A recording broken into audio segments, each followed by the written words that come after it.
Welcome everybody. Today we're gonna jump right into it. We're doing a three location job. We're embroidering on the sleeves, both sides, and left chest of this Champion brand windbreaker. Here it is, right here. I did already do 11 of the 12. This is my 12th one, and I only still have to do it because I messed up the colors on one of them. So I did have a loss, but the good news is that it embroiders beautifully. My only concern before even starting on this was that it was going to be too thin. They chose this brand, the Champion one, and I imagined it was going to be much thicker, but it's actually really thin. So I thought embroidering on it was just going to like punch the design straight through, like if you're doing a patch. But no, it actually embroiders real nicely, and I'll show you guys right now. We've been doing this already for a few days, and we're just kind of like over it. It's just a mess. It's taking forever since it has those three designs on it. So we just have these left, these gray ones on the polos, and that'll be it.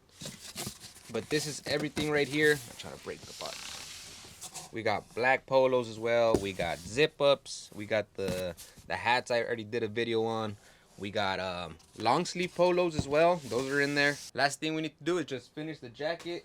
I'll be doing these off camera. Also just getting all done today. And then we're still waiting on some DTF prints because they also got just some regular t-shirts and long sleeves.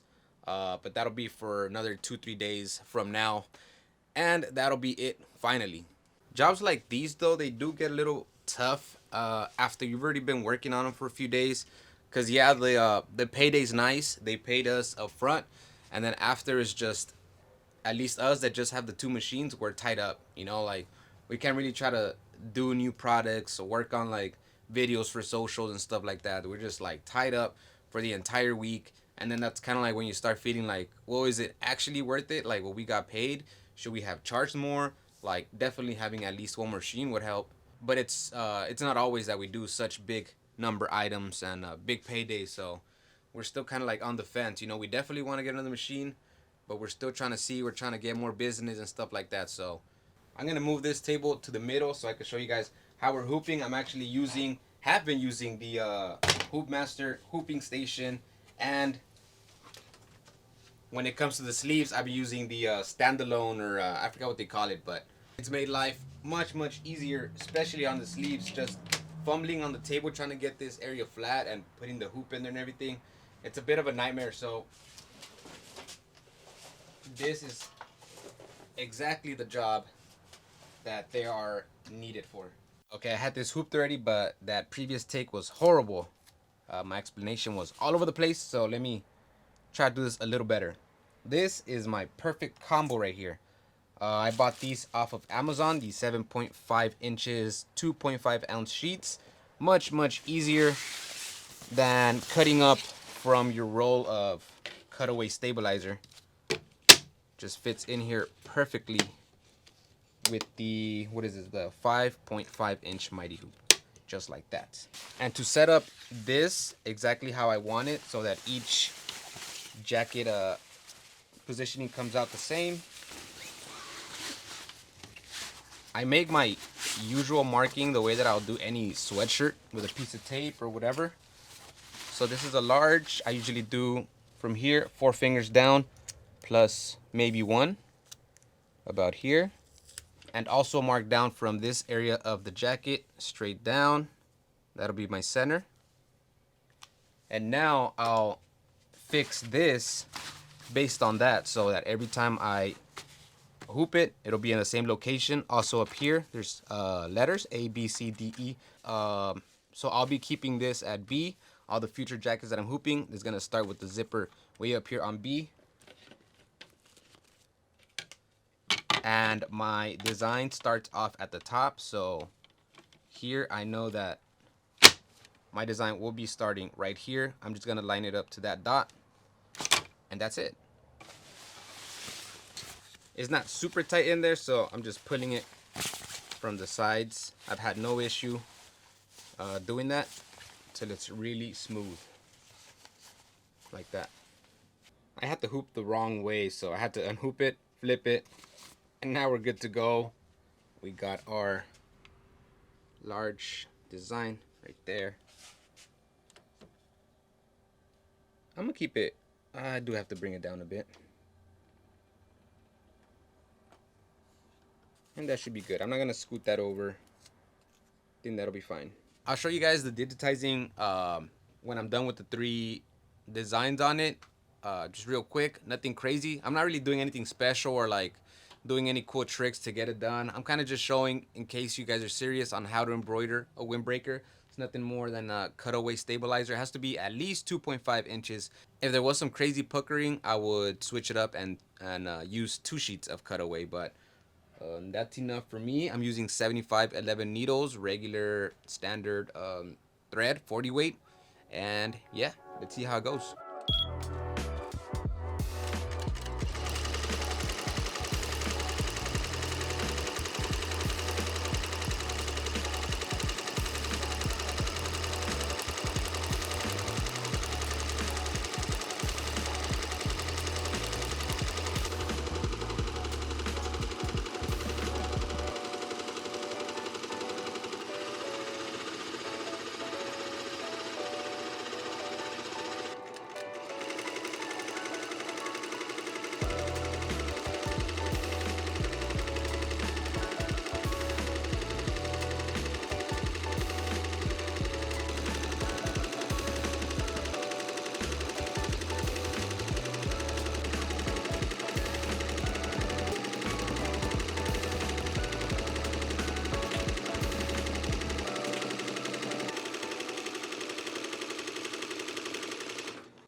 Here's our front, and forgive me, but I did lie. The bottom is actually with 65/9 needle and 60 weight thread. Comes out much cleaner, but when we did run it exactly the same on the sweatshirts, it did lose a little bit of that crispiness. But yeah, 65/9 needle. All right, let's do the side now. I put the big hooping station away. We only need this now. Let me get the hoop. All right, similar process here. Snap that in. Get our sheet in there. Clamp, clamp. Let's do the left sleeve first if you're wearing it. Just slide that in. Our midpoint here is the seam up on the shoulder, so let's get that centered down. And then same thing, I already know my measurement. It's gonna be about 4 fingers and a little bit extra, not as much as the chest, but around right there. Now I just make sure that I'll have space to set the design down. Let me set this up like this. I couldn't really see. Whoa. So I'm looking at the seam up here. Once everything looks pretty straight, bang, get that out, pull the edges so we get it smoothed out. There we go. Here's our sleeve design. It's already centered there. When doing this, especially like on the sleeve, you get a bunch of the jacket kind of hanging, so you do want to make sure it doesn't get caught underneath. We did have that issue once with this project. That was on a gray polo on one of these. We managed to unstitch it, but the holes that the needle left were too big, and it actually left the hole on there, so it was a goner. So make sure you keep an eye on it, check it every once in a while, and that's it. Here it is, looking crispy. It's just the regular tatami fill with a thin satin border. But while that stitches out, I can show you guys a little bit of the digitizing for now. Okay, so this one was the first one that we already did. Just a tatami fill, spacing 0.016, nothing special. Little thin border with 0.045. The small text down here, 0 underlay, and pretty straightforward. Nothing there. Here, similar thing. We got your tatami fill, satin borders. We have these little circles with pull comp put up to 0.025, because when you're doing circles, they get real oval. So I gotta stretch them out that way, and they end up being the circle that they've always aspired to be. Of course, these are a little bit bigger, so we put the split on them, auto split. If not, these threads on top right there will be real loose. This was just with the regular needle, so I didn't do anything special. But seems like I removed the underlay as well. That's about it there. And this one, which if you guys haven't checked out, we've been running on hats and beanies. But yeah, since there is a good amount of black, we added the white background and nothing much to it. Also a little bit of a thicker border. You got your satin letters. These are satins. I'll link that video because I do go into a little bit more depth about how I digitize it and how it runs. But this one's next, and we're actually gonna be running it on the Melco. Here it is, fresh off the machine, looking clean. Before we hoop the final sleeve, here's the reason why. Well, luckily we were able to use the Melco. The BHS has the small text down here. Melco does not do well with small text. Same with SSG. It's not the smallest text down here, but I'm pretty sure the Melco would get jammed up a few times. So these two are the fast design, so we could get I could get both of them done in the same time that Melco will take to do this one, which comes out clean on the Melco. Solid, easy, non-detailed shapes and letters. The Melco does just fine. The satin work down here, clean. The little guys right there, real clean too. So luckily, this was a job that we were able to use both the Tajima and the Melco together. Let's keep going and finish our last design.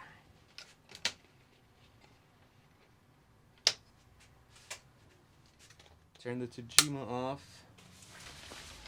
Get this bad boy on here. Same thing, let me get my crusty piece of tape a little bit more than 4 fingers down. And this time, using the Melco one. A little bit different. Everything is straightened up. And easy, presto. Okay, here's an angle you guys don't see often. We'll slip that in. If you guys did not know, the Melco works, at least the older Melcos, only works through the computer, through the software. The new one, they have a screen on there now, so you don't need a computer next to it or a laptop. I guess I got to the party a little late, but it's all good. So we load up our large design here with our 5x5 hoop. Center that on the software to start off, center the machine, and then set the colors. That's perfect right there, actually.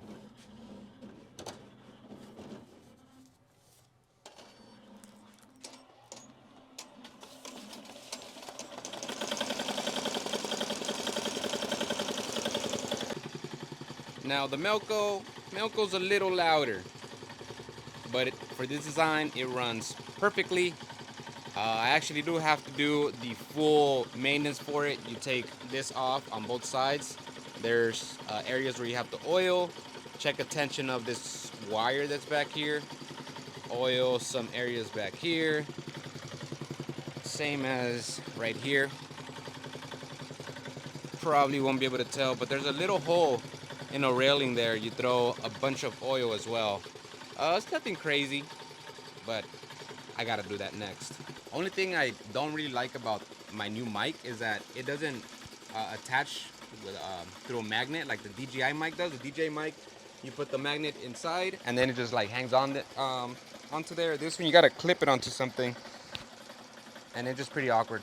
But anyways, I do have a link in my description for free shipping on the products from HoopMaster Midwest Products, I think is the actual company. The one that I bought, and this has already been a while since I got it, as you can tell how filthy it is. But it's the like the beginner kit. It comes with this, this, and like a ruler. I think like some type of like ruler to like measure your garments and stuff like that. It is a little pricey, so if you want to save at least on some shipping, there it is. But yeah, I'm glad I was able to put real good use into these for this project.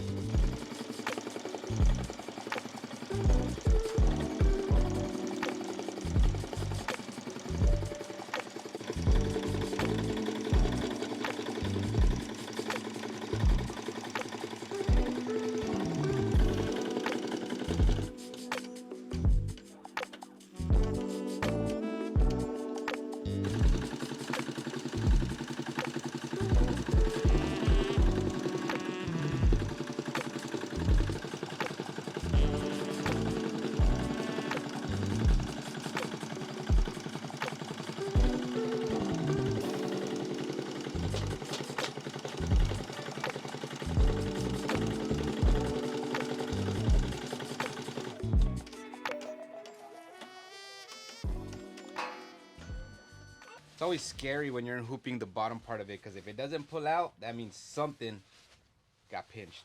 A lot of work just for one item. That's why I was saying that after a while it's kind of like, damn, you know, we're just tied up. So we've been just busy trying to get this out the way, which we will be finally.